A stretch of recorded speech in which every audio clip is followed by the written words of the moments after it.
जय गुरु जी। शुक्राना मालिक का, सरबत का भला करना मालिक। ओम नमः शिवाय। शिव जी सदा सहाय। ओम नमः शिवाय। गुरु जी सदा सहाय। जय गुरु जी। संगत जी, मैं अपना सत्संग शेयर करती हूँ कि मैं कैसे गुरु जी से जुड़ी और कैसे महाराज ने मुझे अपने पास खींचा। संगत जी, ऐसे तो मैं इतना हम मानती नहीं थी मंदिरों में जाना और वो करना, इतनी ज़्यादा पूजा पाठ भी नहीं करती थी। लेकिन हाँ, जब से गुरु जी से जुड़ी हूँ बहुत चेंजेस आए हैं। महाराज ने बहुत ब्लेस किया। संगत जी, 2011 में मेरी बहुत तबीयत ख़राब हो गई थी। तो अक्टूबर का टाइम था और मेरे रात को मेरा फेस जो एकदम टेढ़ा हो गया और मतलब बेड पर मैं 1-2 फुट ऊंचा ऊंचा उछल जाती थी। मुझे होश भी नहीं होता था। तो फटाफट डॉक्टर के पास लेके भी भागे, लेकिन सब कुछ नॉर्मल। कुछ नहीं पता चला कि क्या हो रहा है। सबको लग रहा था कि शायद पैरालिसिस का अटैक आ गया। इसके एक साइड गई कि पूरा जो मेरा नीचे का जॉ था वो मूव करता था, पूरा मूव करना। और मुझे नहीं पता होता था कि मेरे साथ क्या हो रहा है। संगत जी, बहुत ट्रीटमेंट चले, सब रिपोर्ट्स नॉर्मल आती, लेकिन कुछ नहीं निकलता रिपोर्ट्स में। और मेरे साथ ये हुआ। फिर मेरी एक कज़न है, वो गुरुजी को मानती थी। जब उसने मेरी ये कंडीशन देखी कि मेरे साथ ऐसा होता है, तो उसने मेरे अंकल को बोला कि इसको ना एक बार बड़े मंदिर लेके जाओ, मुझे लग रहा है ये लंगर खाएगी और ठीक हो जाएगी। तो मैंने कहा मैं नहीं मानती किसी को, गुरु को। मेरे तो वही गुरु हैं, वही ठीक करेंगे। मैं नहीं जानती किसी को, मैं नहीं जाऊंगी कहीं भी। संगत जी, ट्रीटमेंट चलता रहा और मेरे बच्चे छोटे, मैं उनका ध्यान नहीं रख पाती थी। जहाँ किचन में खड़ी हूँ तो खड़े खड़े बेहोश हो जाना और वही जॉ मूव करने लगना या चीखना, रोना, बहुत ज़ोर ज़ोर से रो रही हूँ तो रोती ही रहूँगी। और ये अटैक पड़ता था मुझे। और मेरे पास एक टैबलेट थी, डॉक्टर ने दे रखी थी, जो मुझे हर वक्त अपनी जेब में रखनी थी कि ज़रा सा भी अटैक पड़े तो ये टैबलेट मुँह में जाए। और मेरी बेटी छोटी थी, 8-9 साल की, वो पूरा ध्यान रखती थी कि जहाँ मुझे ये अटैक पड़ा वो मेरे मुंह में ये टैबलेट डालती थी।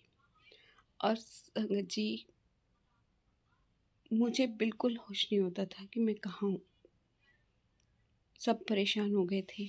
फिर मैं अपनी कज़न के घर गई तो उसने मुझे स्वरूप दिया गुरु जी का, येलो चोले में। संगत जी, मैं लेके आ गई घर और मैंने किसी भी गुरु की बेअदबी नहीं करी। मैंने अपने घर के मंदिर में वो लगाया और वो टाइम था गुरुजी ने जैसे मुझे खींचना शुरू किया अपनी तरफ। संगत जी, मैंने गुरुजी के बारे में पढ़ना शुरू किया फेसबुक पे और उनके बारे में सर्च किया। तो संगत जी, जो मेरी कंडीशन थी वही मेरे सामने आ गई कि किसी संगत के साथ भी ऐसा हुआ। संगत जी, फिर मेरे मन में आया, मैंने अपने अंकल को बोला कि मुझे बड़े मंदिर जाना है। 2012 में मैं फ़र्स्ट टाइम बड़े मंदिर गई और गुरुजी के वहाँ गई। तो संगत जी, मंदिर में बैठी थी। हमें नहीं पता होता कि हम लोग जब मंदिर जाते हैं तो यही होता है कि हाँ भाई, जल चढ़ाना, पूजा करनी, ये चीज़। तो संगत जी, जब मैं मंदिर में बैठी थी तो वहाँ पर स्वरूप था गुरुजी का, रॉक स्टार वाला। उसमें अमृत वर्षा होती, वो मतलब जैसे जल की लाइनें पड़ी हुई थी। तो मुझे नहीं, मैंने यही बोला कि हो सकता है किसी सेवादार ने साफ़ ना किया हो, भी यहाँ पर नहीं होगा। वो संगत जी, गुरुजी मेरी क्लीनिंग कर रहे थे अमृत वर्षा की। तो संगत, हम बैठे हुए थे, तभी इसी संगत ने बोला गुरुजी के स्वरूप पे अमृत वर्षा हो रही है। मैंने अपनी कज़न से पूछा ये अमृत वर्षा क्या होती है, नहीं पता मुझे कुछ क्या होता है।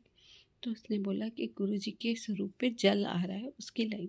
मैंने कहा ये तो मैं बहुत देर से देख रही हूँ। मुझे लगा किसी सेवादार ने साफ नहीं किया है स्वरूप, ये क्या है यहाँ पर, पानी कहाँ से आ गया, किसको क्या पता।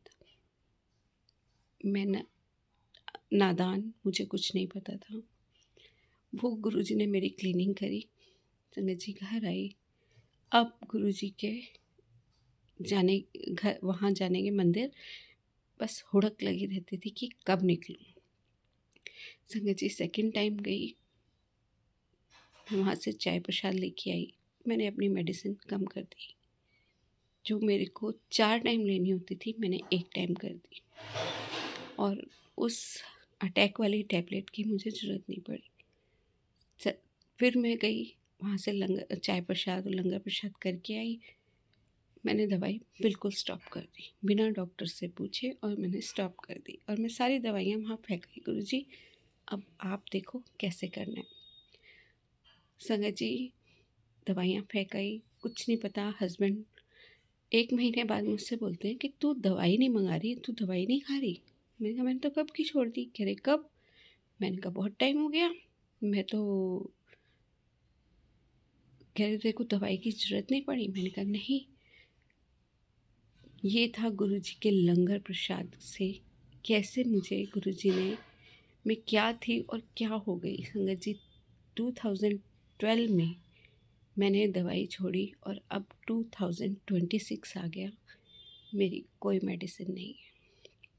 बहुत बहुत शुक्राना, मालिक ने लाइफ ब्लेस करी है, वरना मेरे बच्चे रुलते और मेरा परिवार रुलता। तो बहुत बहुत शुक्राना। एक सत्संग और शेयर करती हूँ संगत जी, मेरी मदर का, जिसे अभी सब शेयर कर रहे थे कि संगत जी कहते हैं ना कि कभी किसी की लाइफ मत मांगो। अगर किसी की तबीयत ठीक नहीं है तो उसके लिए लाइफ मत मांगो। मैंने अपनी 2017 में मेरी मम्मा की तबीयत बहुत ख़राब हुई, और वो हॉस्पिटल में एडमिट थी। उनकी नलियाँ लगी हुई हैं, और मतलब हम बच्चे हैं, कोई भी बच्चा अपने माँ बाप को ऐसे नहीं देख सकता। तो संगत जी अब गुरु जी से जुड़ी हुई थी। मेरे मम्मा भी मानते थे गुरु जी को, वो भी गुरु जी के आगे मतलब उनका मंत्र जाप करना, उनकी पूजा करना, वो सब करते थे। लेकिन मेरी अरदास थी कि गुरु जी अभी मम्मा की एज नहीं है, प्लीज़ मम्मा को 5 इयर्स ब्लेस कर दो, 5 साल ब्लेस कर दो बस। संगत जी मैंने मांगा, और गुरुजी ने वो दिया भी। क्योंकि कहते हैं ना कि कभी मांगना नहीं चाहिए, हमें नहीं पता होता हम क्या मांग रहे हैं, और गुरुजी ने हमें क्या देना है और हम क्या मांग रहे हैं।